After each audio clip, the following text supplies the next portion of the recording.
The truth is, having a side hustle while teaching full time is so much harder than anyone wants to talk about. And so, in today's episode, I have a few confessions to make and I have a few thoughts on how to not make this as difficult as it can be. This is Rich Teachers with Becky Park. So, it is October. It is October 20th as I am filming. My district just had a full week long fall break, which was very much needed. I don't know what I did before we had this fall break. Like, we just started having this fall break in our schedule probably 3 years ago. Like, I think this is the third year that we've had a fall break, and we've always taken advantage of it and taken a trip. And so, this last fall break, we went through Colorado and Utah. We did three of the national parks in Utah. We did, what is it? I'm trying to go in order: Canyonlands, Arches, and then Zion, which all of them were amazing. Zion was probably my favorite, although it did rain on both national park days when we were in Arches. And Zion, which very much derailed many of the plans that we had made. But while on our trip, I started reading the book. I don't have it with me, of course. It's like the 12-week year, I think is what it's called. It's something that I've had in my possession for a long time because I knew that it was something that I wanted to read and a philosophy that I wanted to implement in my side hustle of reselling and YouTube. But I finally decided, you know what? I need to read this and I need to start implementing some of the things that this book talks about. And so I packed it with me, started reading it on the plane, and instantly was just so motivated and what's the word? Challenged and rebuked are some of the words that I'll use. So in today's episode, what I wanted to talk about is how difficult it has been, even though I've been at it for a while. Like, I've been reselling since 2017. I've been on YouTube since 2019, but I think I'm posting some of my lowest and worst numbers this year, and I have some thoughts as to why.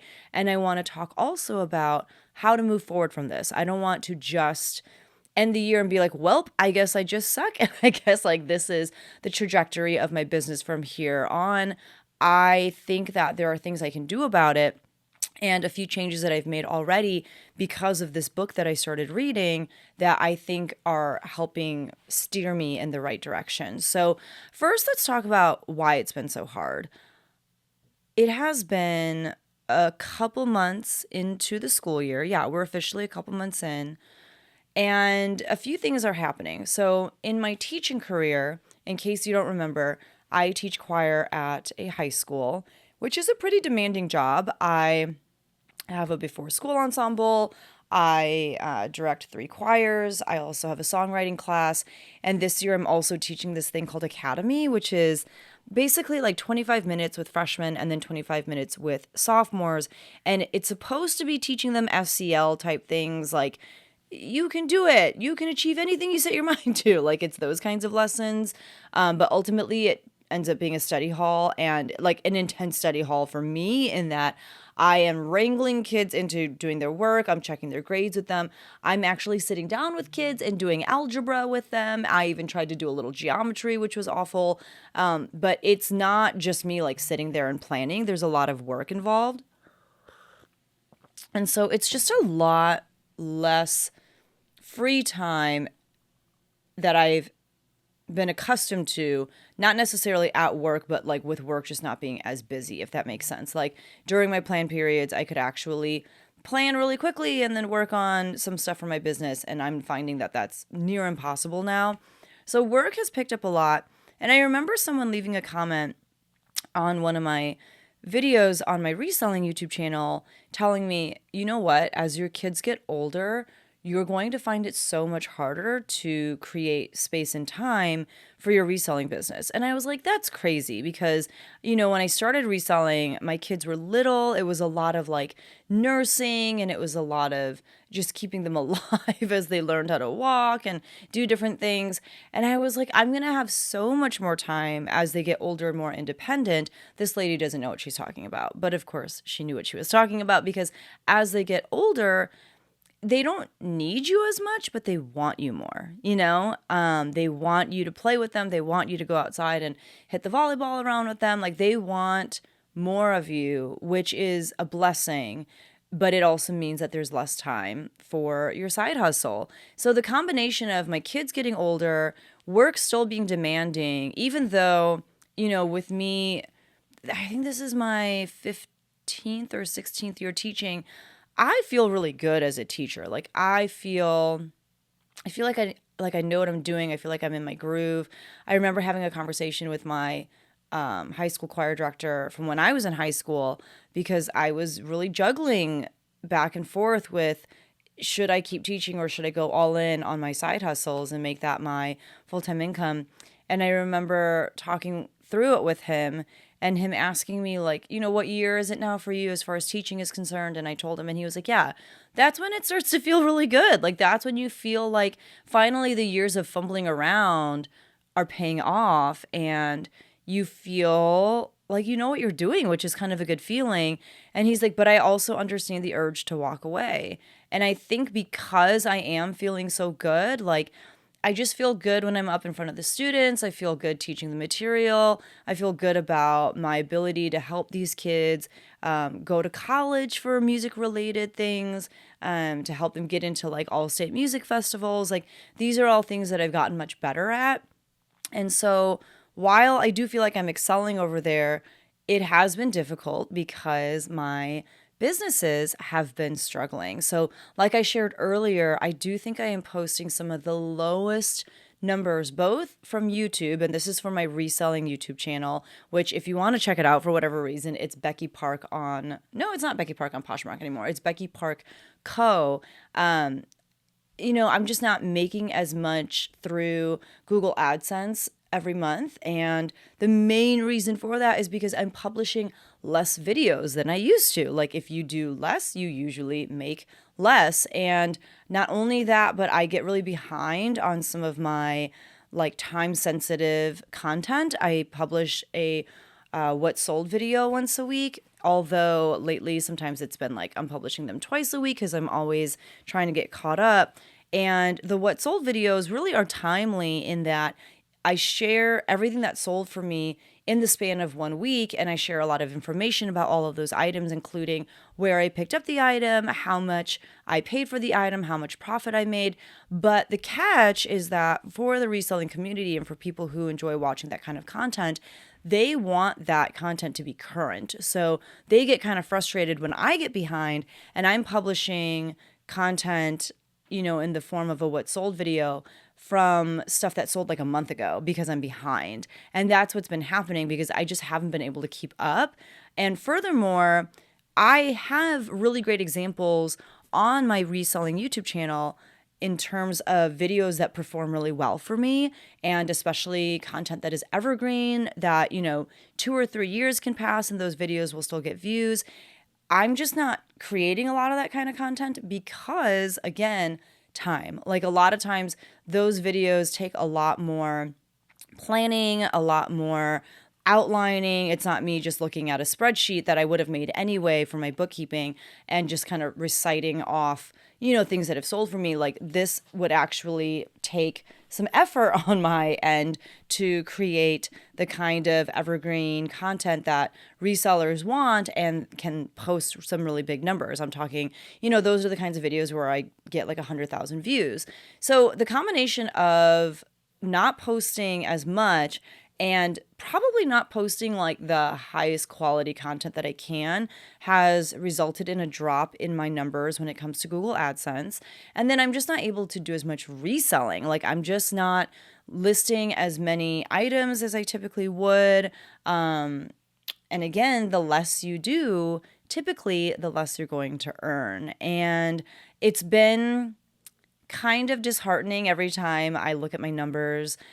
And I decided, like I said, I need to do something about this. And so the premise of the book, the 12-week year, and I hope I'm saying it right, but the premise of the book is most businesses or solopreneurs, they think of their fiscal year as a year and they have some really big goals that they will set. But because they're looking at their year as being from January through December, they look at all of their goals with the idea that they have a year to accomplish those goals. And so even if your January isn't amazing, you're kind of like, that's fine. I still have February and I still have March and I've got all these other months to get things in gear. And it gives you permission to move a little bit more slowly and with not as much urgency.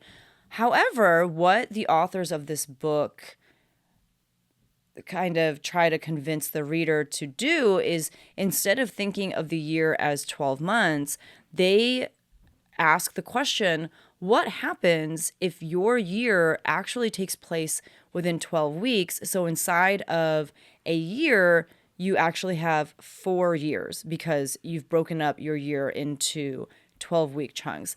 Essentially, what they're doing is they're saying treat each quarter, so January, February, March, and then April, May, June, treat each quarter as a year in terms of how you approach every year. At the beginning of every year, you generally take stock of what happened the year before, and then you create some goals based off of what happened the year before. You create, fiscal goals, you create goals for growth within your business. And then there's an outline of how you're going to achieve those goals and a general push towards those goals. Sorry, I had a little tea break. And so their idea was treat each quarter like a year. Go through the same motions and do everything that you would do in a year when it comes to your business. But instead of giving yourself 12 months to achieve those goals, just give yourself 12 weeks. And obviously, in doing so, in truncating that time, one of the things you're going to have to do is be a lot better about time management and productivity. And they have a lot of tools and tips on how to accomplish those things as well. And one of the things that they suggest, and it's something that I knew I should be doing, but kind of got cocky and thought to myself, but I don't think I actually need to do it. Like, I know what I'm doing. One of the things they suggest is to create a weekly schedule and to plan in the things that have to get done in order for your business to thrive. And that's something that is so elementary. Like, everybody knows what doesn't get planned doesn't get done. Like, that's such a cliche. It's a saying that you hear all the time. And in my head, I was like, I don't need to write it down. Like, I don't need to plan it out. I know in my head what needs to get done. I will get it done. I was not getting it done, though. As I shared with you, I was not getting it done. This year has been a year of doing far less than what I typically do. And when I think back to when I first started reselling and when I first started my YouTube channel, I remember there were days when I would stay up till 1 or 2 in the morning filming and editing. I just remember grinding, and I'm not saying that I want to go back to those times, because while there's something romantic about that, I guess you could say, it was also a pretty unhealthy time for me. I don't think I was working out. I don't think I was eating right. I definitely wasn't getting enough sleep. And I don't want to sacrifice those things either for the sake of my businesses. But I do think that I've lost a little bit of that fire, a little bit of that passion. And a lot of it is because I'm just kind of looking at my life going, where does it go though? Like, where do I fit in these things? How do I make it happen? And that's where this weekly schedule really comes into play. And through the book, they have like links and websites that you can go to that provide templates for weekly schedules and all of these other things that they suggest that you do. But for now, I literally just went into Excel. If you're watching on the YouTube version, you're seeing me hold it up. And if you're just listening where you listen to podcasts, you hear me waving around a piece of paper. But I literally created a weekly schedule in Excel where I just type out every single thing that I want to get done. and when those things are going to happen. And before I did that, what I did was I made a list of all of the things that I have to do in order for not just my reselling business, but for my life to run smoothly, but specifically focusing on aspects of my business. So things like, I'm going to look at the schedule right now, specifically focusing on things like filming, editing, even like the time that it takes for me to prepare for, filming videos. Because oftentimes I think I forget how much time that takes to research and to outline a video and to plan things out. And because I don't plan for that time, it never happens. And so, like I said, I'm not creating the kinds of videos that I know can get me lots of views. It's things like scheduling time to commit to my Facebook group and to create reels and content for my Facebook group and Instagram. It's, getting screen recordings of some stuff from reselling platforms for my What Sold videos. There's a lot of stuff that I do on a weekly basis, but it's kind of like I'm always scrambling. I'm always just trying to fit things in when I can. A lot of times it impedes family time. It gets in the way of me spending quality time with friends. Like, I'm always scrambling because I know it's going to get done. I just don't know when. And a lot of times I have to sacrifice the things that I really want to do the things that I have to do. And so with this schedule, it forced me to look at my list of things that have to happen and that have to get done. And it forced me to say, okay, so when do those things happen? And it forced me to find a place for all of those items. And what I found was that if I wanted to keep, my time after school relatively business free so that I could spend time with my family, I would have to do a lot of this on weekends, and I would have to do a lot of this in the mornings. And so that's how I have things scheduled. And that's why right now it is 7:15 in the morning and I am filming for you, because I realized that is when I would be able to film, if I wanted to film distraction free and if I wanted to film with a lot of time so that I could film, maybe 2 or 3 videos at a time. That's called batch working. It's a smart thing to do. And it's something that I haven't been able to do very much because, like I said, I'm always scrambling to get things done the day before, because I haven't scheduled things in. So this has been helping. And another component of the book is goal setting, which again is not new for people who are running businesses or even for teachers. Like, we are all about goal setting, but again, it is giving each goal a deadline, and it's saying, if you are trying to accomplish these different things and you have 12 weeks in your year to do those things, in which week are you going to accomplish blank? In which week are you going to do that thing that takes your business one step forward? For me, like I said, it has felt for the past year or so like I'm constantly flying by the seat of my pants and like I'm trying to figure things out in the moment. I would love the feeling of getting ahead. And for me, that would mean the most in 2 parts of my reselling business, or 2 parts of my side hustle in general. The first is if I could just get ahead when it comes to my listings. So I typically list every single day, and my goal is to list 5 items to all the different platforms that I sell on. And it takes about an hour to do those listings, but before you can do the listings, you have to photograph all of the items. And so it's always a mad dash every day to photograph 5 things, to list those 5 things, and it never feels really good. What I would love to do is get ahead and actually be listing for like a week or 2 out, so that if there is a day that I just don't want to list because of whatever reason, maybe there's something going on with my kids, they have a game or they just really want to hang out, I can forego listing that day because I'm 2 weeks ahead, That's like a dream of mine, to get ahead.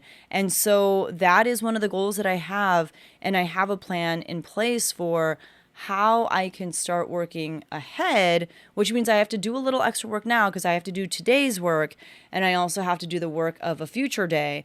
But if I can kind of squeeze those things in right now and get to a place where I am ahead, that's going to feel really good. Another time when that really bites me in the butt is when I go on vacation. Like I said, I just got back from a week-long trip.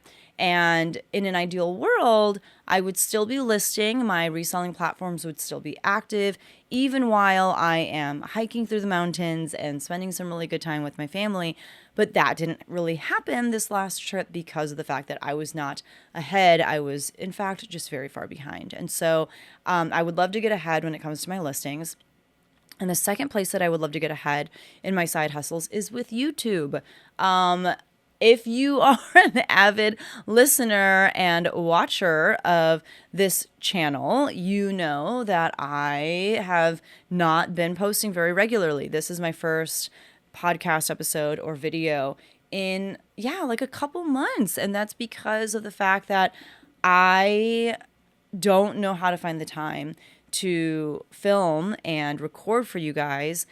And it's kind of the same issue like I've been sharing with my reselling YouTube channel. And that one I feel a lot more pressure to continue to show up for because it is a monetized channel. It is part of how our monthly income is made, from that Google AdSense. And so I have been showing up there, but less consistently. And so it would be wonderful from a YouTube standpoint as well to get ahead, to not be filming the day of for a video that's supposed to go live the next day, but to be filming today for a video that should be going live 2 weeks from now. And maybe while I'm filming this video today, there's a video going live today that was filmed 2 weeks ago.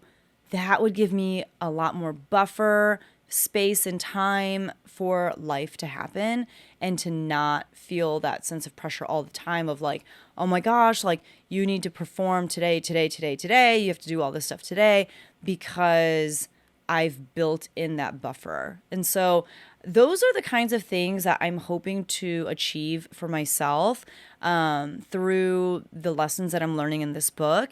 I'm just trying to be more mindful and strategic with the time that I have.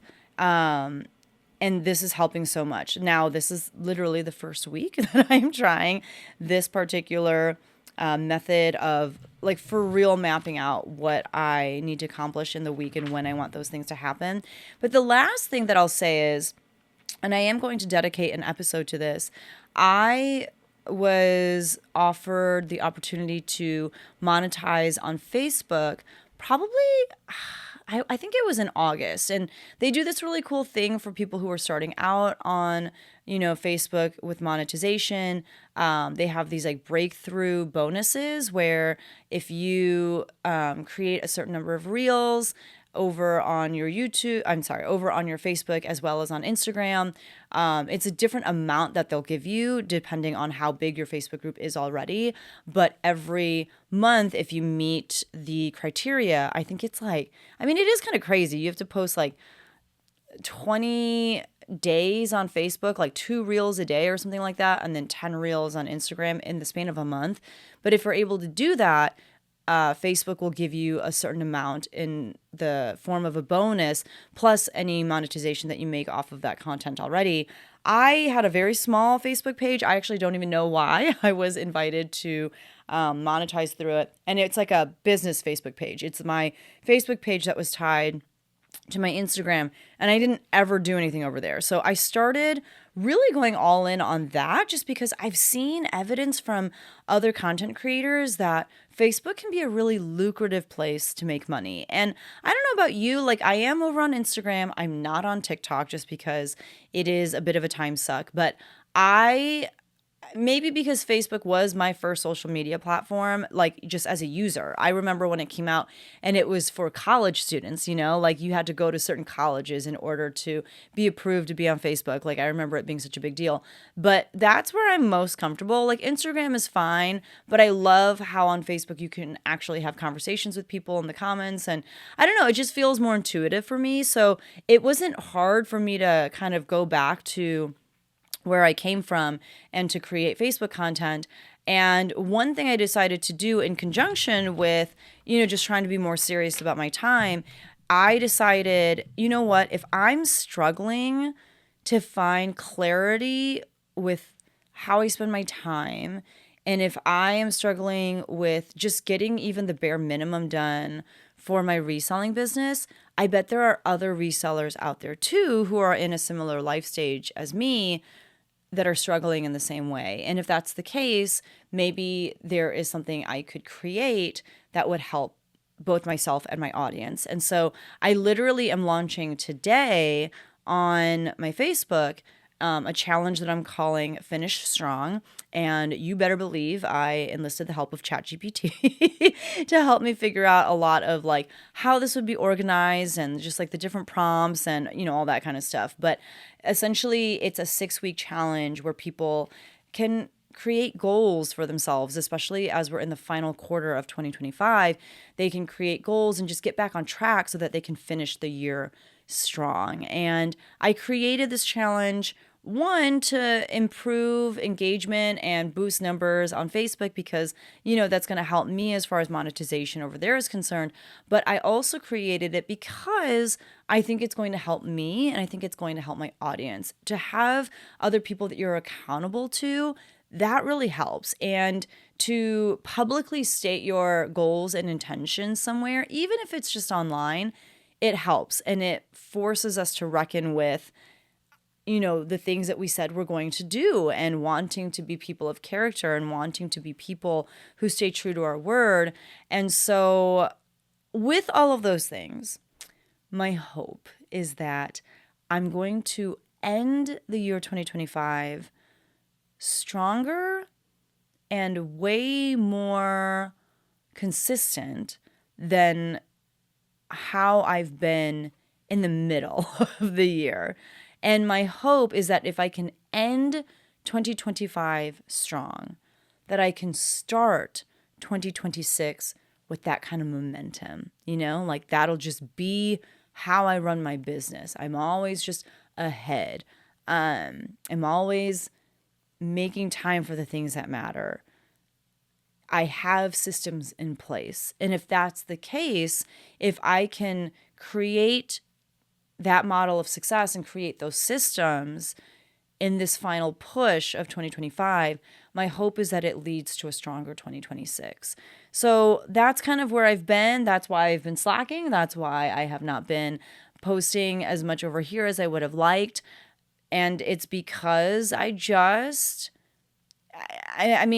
think the cop-out answer is to say I ran out of time, but it's more so I did not allot my time strategically. And my goal is to take rich teachers seriously because obviously this is something that I'm so passionate about. It is something that I'm living. I am literally running multiple businesses on the side of my teaching gig, which is very demanding. And I know it's doable. And I know firsthand how rewarding it is. And I want you all to have this opportunity to make this kind of life-changing income as well. And that's why I want to commit to continue showing up for you guys. That's why today, here we are, here I am, excited to have had this conversation with you. And if you want to be a part of growing stronger and becoming your strongest self in the year 2025 with the little time that we have left so that your 2026 can be the most banger year ever, don't forget to hit subscribe. Don't forget to follow wherever you listen to podcasts, all of the things, right? All of the things. I'm excited to go through this with you. So thank you so much for listening and for your time. And I will see you guys in the next one.